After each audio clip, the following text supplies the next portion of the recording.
தேங்காய் எண்ணெய். இது தேங்காய் எண்ணெய் வந்து இரும்பு சட்டியில் 1 லிட்டர் தேங்காய் எண்ணெய் ஊற்றி வச்சுருக்கிறேன்.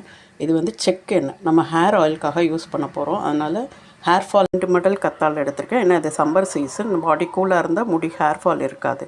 அதோட ஒரு 100 கிராம்ஸ் வந்து வெந்தயம், அதை எடுத்து ஒரு 1 hour பிஃபோரே ஊற வச்சுட்டேன். அதோட இது வந்து நெல்லிக்காய் ஒரு 3 நெல்லிக்காய், பெரிய நெல்லிக்காய் இருக்கேன். இது மருதாணி இலை, இது செம்பருத்தி இலை, இது முருங்கைக்கீரை, எல்லாம் ஒரு கைப்பிடி போட்டால் போதும். செம்பருத்தி பூ உங்களுக்கு எவ்வளோ கிடைக்குதோ அவ்வளோ போட்டுக்கலாம். எல்லாத்தையும் எடுத்து அரைச்சிட்டு அதை வந்து தேங்காய் எண்ணெயில் போட்டு நல்லா கொதிக்க வைக்கணும்.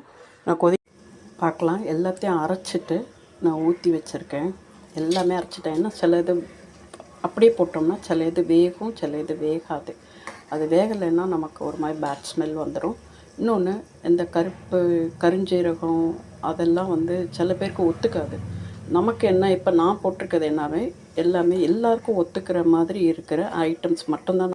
இதில் வந்து எல்லாமே தனித்தனியாக வந்துருச்சு.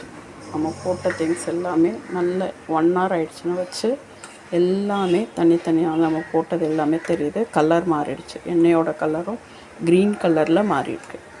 ஓகே, ஃபுல்லாக க்ரீனாக ஆஃப் பண்ணிவிட்டு, ஸ்டவ்வை ஆஃப் பண்ணிவிட்டு, கொஞ்சம் ஆறுனதுக்கப்புறம் கேஸ்டர் ஆயில் சேர்த்துட்டு இதை அப்படியே இன்றைக்கி டே ஃபுல்லாக நான் மார்னிங் ஷூட் பண்ணுறேன்.